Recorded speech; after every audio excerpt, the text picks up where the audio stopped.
Hey y'all, welcome to Story Time with Mrs. H. Today's book is Bentley and Egg.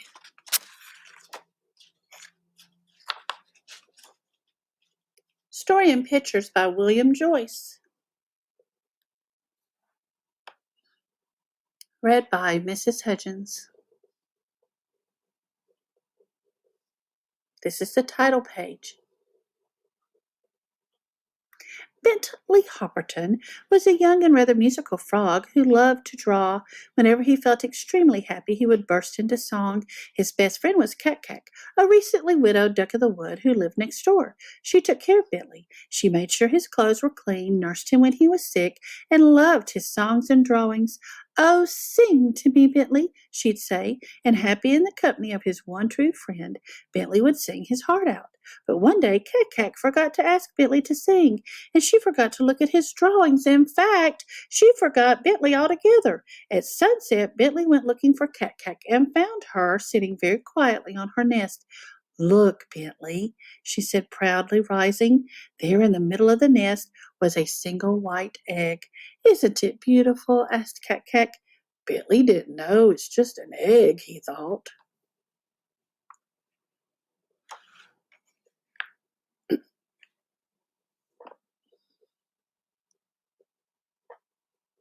Cat spent all of her time sitting on her beloved egg. Bentley was lonely. "I haven't a friend in the world," he said sadly to himself. One day, Cat received a message by Cricket Courier. Her sister had just hatched 7 little ducklings.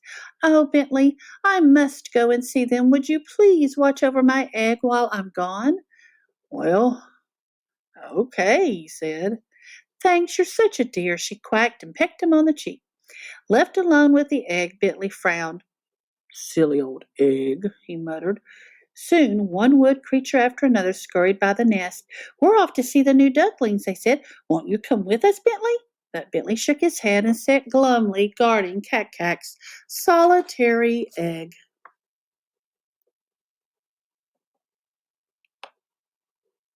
Bentley stared at the egg.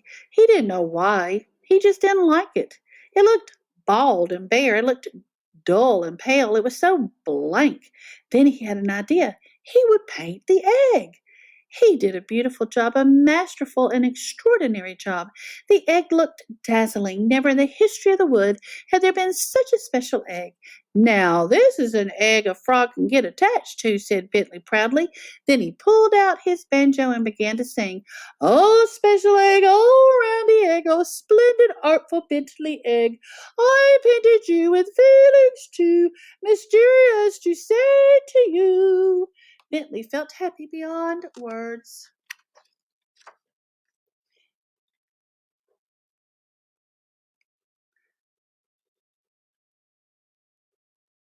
Suddenly, there was a great rustling. Tree limbs crackled. Shouts echoed. There was a boy in the woods. "Oh, my goodness, better hide," said Bentley, and he tried desperately to cover the egg with straw and leaves. But it was too late. A hand reached into the nest and roughly grabbed the egg. "Smash!" said the boy, raising it above his head. And then he looked at its remarkable decorations. He looked again, more closely. "Easter bunny left it," he whispered in awe. "Easter bunny, my eye," thought Bentley. "That's a Bentley Hopperton egg." The boy cradled the egg carefully in his hands and ran away. Bentley was beside himself. "Egg napped," he cried. "I'll save you, egg. Don't worry, egg. Armed with only my wits, I'll not fail you, egg," he vowed bravely and took off in pursuit. "Oh, please, let him be careful with my egg," Bentley pleaded aloud as he hopped desperately through the underbush. But Bentley could not keep up. As he came out of the wood and into the vegetable garden, he found to his horror that the boy was nowhere in sight. "Oh, heavens, I'm lost," he moaned. "Me too," sighed a stuffed elephant standing next to a row of cabbages.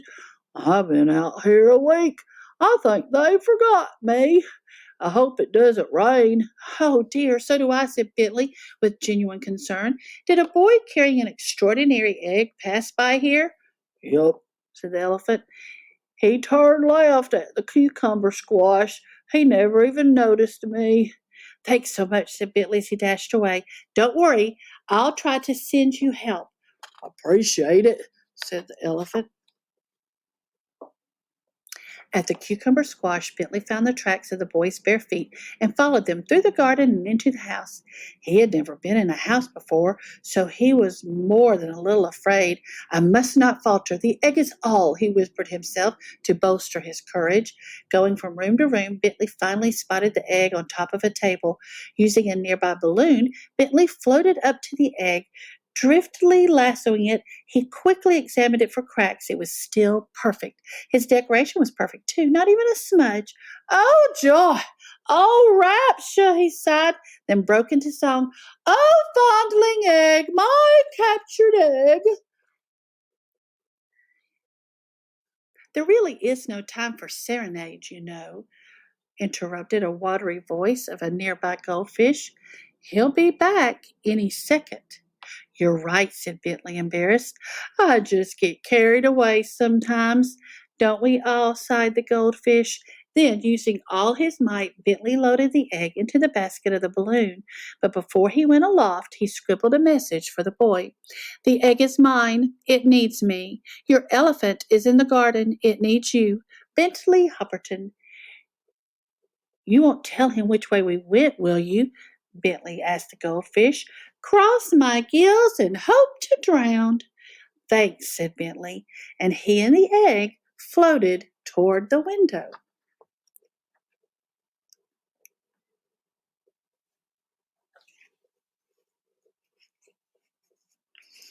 To Bentley's dismay, the balloon drifted back down the hall and into the room of a little girl who sat propped up in her bed painting. She looked a bit like the boy, only nicer. Hello there, said the girl. Do you like my pajamas? They're new.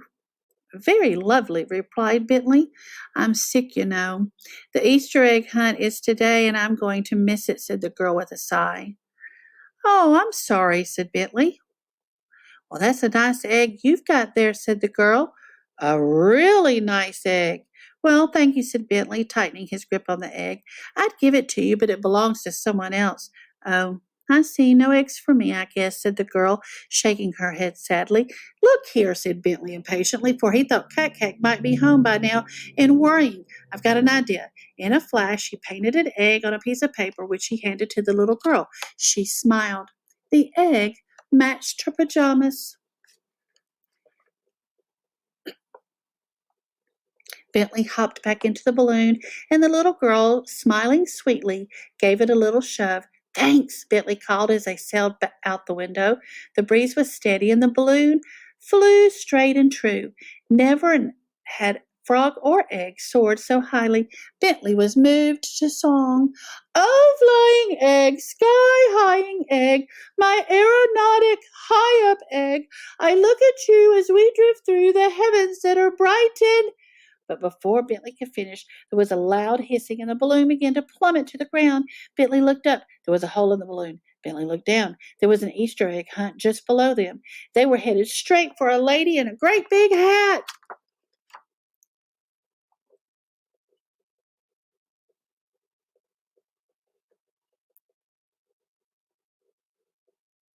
Bentley shut his eyes and clutched the egg for dear life. The balloon smacked onto the woman's head, and Billy and the egg spilled out onto her hat. Daphne, Daphne, there's a frog on your hat, someone screamed. Bentley grabbed the egg and trying to look nonchalant, hopped from one to another woman's hat. The lady next to her began to scream, and everyone began to scream.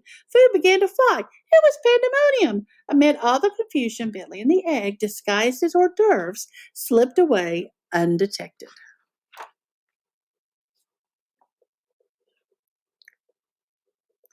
Leaving the party in ruins, Bentley spotted a toy boat moored to the bank of the pond. I'm sure no one would mind if we borrowed this for a bit, he said, panting. Warily, he loaded the egg on board and cast off. Something of a sea dog, aren't I?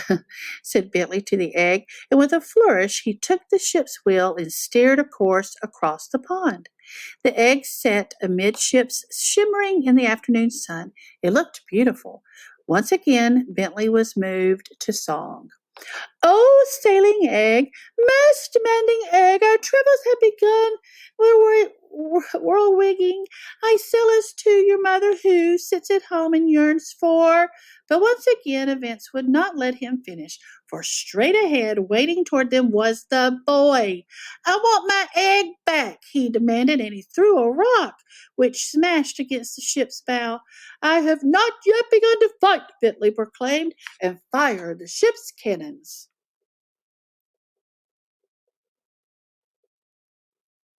The roar of the gun so startled the boy that he ran off crying for his mother. Bit of a smart bit of sailing, if I say so myself, Bentley said to the egg with some pride. Then he noticed the ship was sinking. Ah! Cried Bentley, exasperated. There was no time to lose. He cut away a line of the ship's rigging, tying on one end to his waist and the other around the egg. He swam desperately to shore. The egg was very heavy and almost pulled him under several times. He was so soon tired, but paddled valiantly on. Finally, with his last remaining ounce of strength, Bentley plopped the egg onto the shore and whispered hoarsely, "Silly old egg, safe at last." Then he laid down his head and fell into a deep, exhausted sleep. Bentley hadn't noticed, but the egg had been washed clean. All his beautiful decorations were gone. But even if he had noticed, he would no longer have cared, for now he loved the egg the way it was.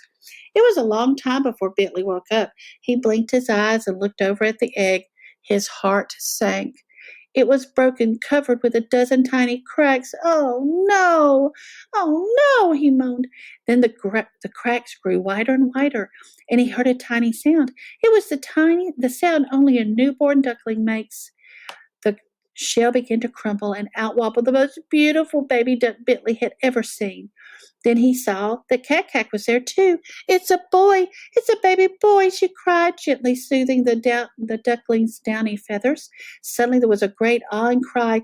"Hooray for Bentley! Long live Bentley!" Startled, Bentley looked around. It seemed every creature in the woods were there. Bugs, birds, squirrels. "I think I'll name him Ben, after you," said Cat, helping Bentley to his feet. "It's the least I can do after all you've done." "All I've done? How'd you find out?" "Well, a goldfish told a gnat, and the gnat told some of us," said the turtle. "And the little girl told a butterfly, and the butterfly told most of us," said the man. "And an elephant told a rabbit, and the rabbit told all of us," said a squirrel. "It seems you have quite a few friends now," said Cat. "I'm so proud of you, Bentley." Bentley blushed and smiled modestly. The next afternoon, when everything was quiet again, Cat said, "Oh, sing to us, Bentley." And Bentley, happy in the company of his two best friends, sang his heart out. "Oh, happy you, oh, happy me. The three of us will always be the best of friends through thick and thin. Bentley, Cack, and little Ben." And they were, each one, happy beyond words.